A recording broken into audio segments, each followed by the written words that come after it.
So I guess like, subscribe, Patreon, I don't know. Follow along. Is that it? Are we good?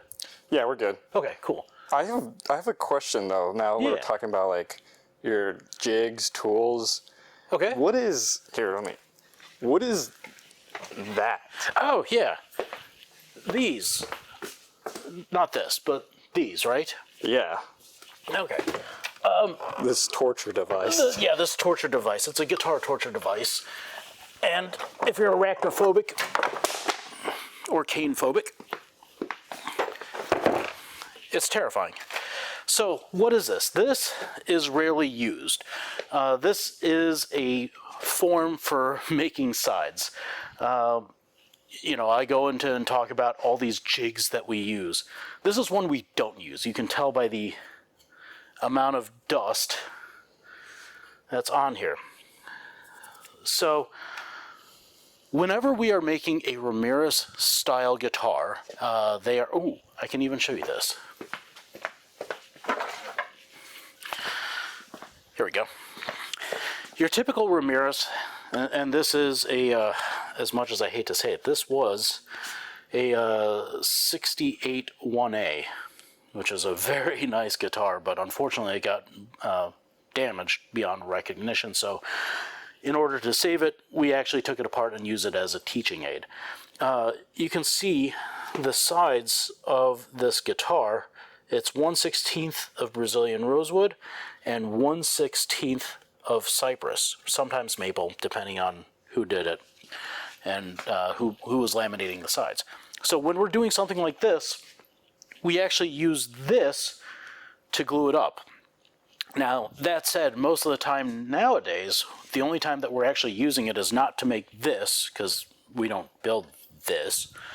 We're making the solid purflings along the outside. So when we're doing something with a lot of different colors, and it's one of our standard runs, so you know, it'd be like a black, white, white, green, blue, green, you know, whatever. If it's going to be any more than 5 to 7 layers, we'll actually do it with this.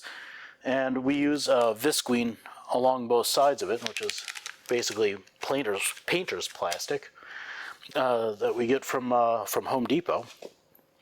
We'll put that out, layer the stuff up with a really good quality, long cure, like 24 plus hour cure epoxy, and we'll glue that up that way. But yeah, it's pretty simple, and the only reason we keep it up there is because without the that extra top layer, that armoire looks really weird, and it takes attention away from the world's ugliest cherub.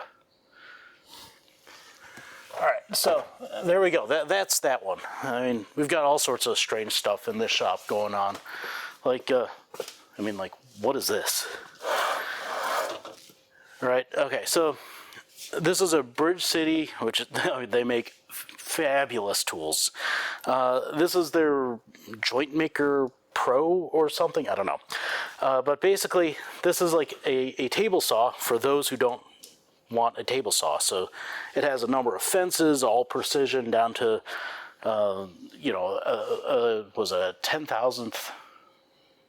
Yeah, I think it's about a 10,000th of a millimeter, or sorry, 10,000th of an inch, at least in this configuration, where you can create stops and do other things. And at this point in time, I use it to make cleats because it's here. I haven't figured out where to put it in 3 months because I've got a whole lot of other things going on. You would think that it would have a lot going for it because it has a relatively small footprint, but it doesn't because it takes up the same amount of space as one of my table saws. You would think it's faster than a table saw, but it's not. It's obviously slower.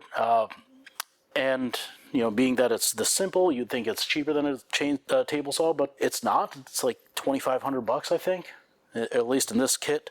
So I don't know what its purpose is. It found its way here, and I don't know what I'm doing with it, but every time I use it, I love it, and at this point in time, I'm pretty close to saying I can't live without it, but I have no idea what I use it for, except when I need to take a nice clean cut, it works for me.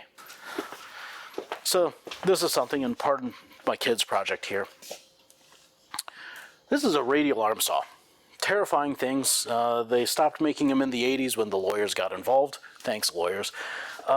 But that was because a lot of people would set them up and cut this way, or they would turn because this whole carriage, this whole carriage comes out. And these things are really dangerous because it takes forever for them to slow down. But I created what I call a bloodline in here. Actually, I just made this with a dust collector, so this thing is now almost virtually dust-free. Ignore the dust in the background, of course. But when you're running this saw, it used to find every single cobweb in the shop because it would splash against the wall and fly everywhere. And now with this, I'd say it captures about 95% of the dust, which is better than ideal. But this machine, again, it's something I don't use hardly ever. But at the same time, I can't live without it because when I'm breaking down the large stock, you know, like the 4-inch wide mahogany or stuff of that nature, it really beats sitting there with a handsaw just going zuba, zuba, zuba all day long. So, you know, this is, it's kind of a weird tool because it's this hybrid mix of new and old with the dust collection, and because, I mean, this used to be the primary dust collector, and it never caught anything except for the hose on whatever I'm working on, which made things really interesting. So, this is one of those tools, again, can't live without it. Over here, this is something I've had a number of people ask me about. This is a 3-headed drilling machine. You know, because all of our headstocks are the same height and thickness, and all of our slots are exactly the same. This is something that, I'll use on every single guitar. It takes seconds to drill a head. It's got a pneumatic press that holds it in place. The drill head comes out, drills 3 holes, brush it off, turn it around, line it up. It works really, really well.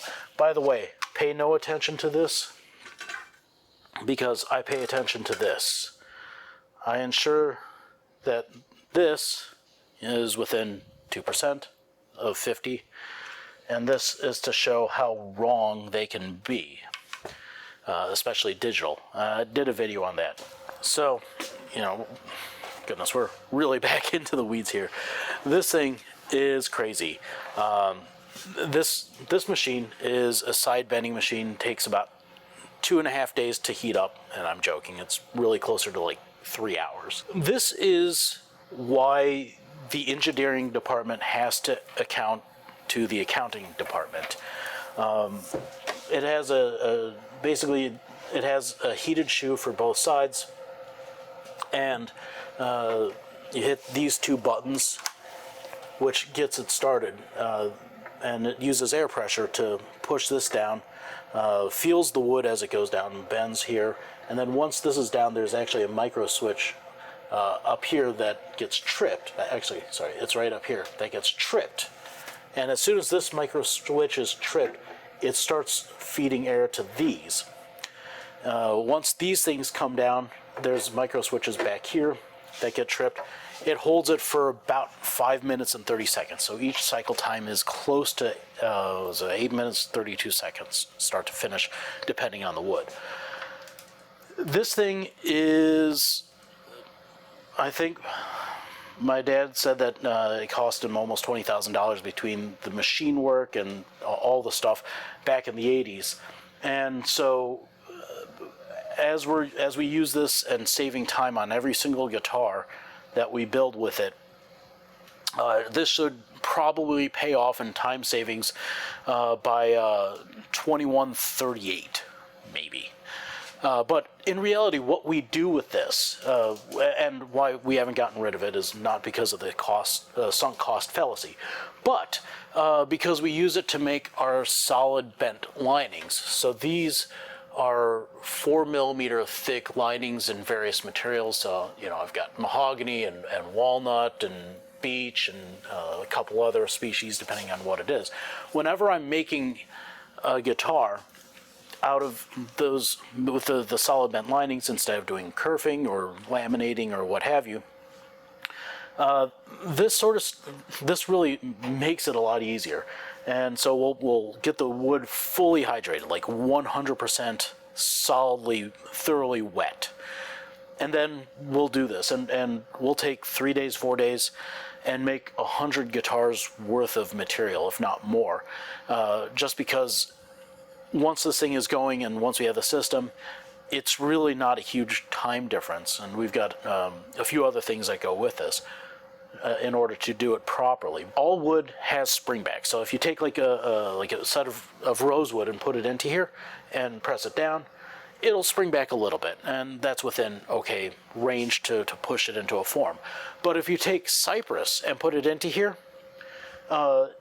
basically you take a straight piece of cypress, throw it into here, and it comes out like, you know, just like a little wave because of the springback. So it's one of those things where, in principle, it's a really great idea to use something like this for every single guitar, because then your outline is perfect and so on and so forth. But what isn't really taken into account is the amount of springback that each piece of wood has. So, and by the way, did I mention that this thing takes like 3.5 hours to heat up? And I swear I feel the building tugging in the general direction of the electric meter whenever this thing is going, because those numbers are spinning so quickly. So we don't use this very often. As you can see, it's tucked in neatly by other stuff that we don't really use a whole lot, like this 36-inch scroll saw, but very handy when it's used, or my mini lathe, which is adorable for turning pegs, and I don't really do anything beyond that with that, and a bunch of other stuff. So, you know, we've got all sorts of crazy stuff. It's one of those things where as you work with it, you'll continue to accumulate, or as you work as a luthier, you'll accumulate more stuff that makes your life easier. But also all that stuff that makes your life easier requires a lot of extra space. And I guess this is what happens when you become a second generation guitar builder and luthier, that you just need more space because you have all these accumulated oddities. And I guess with that said, that's a interesting shop tour and some of the weirder stuff that we have. But, you know, there'll be more. Watch, subscribe, check out one of these, and see you next time.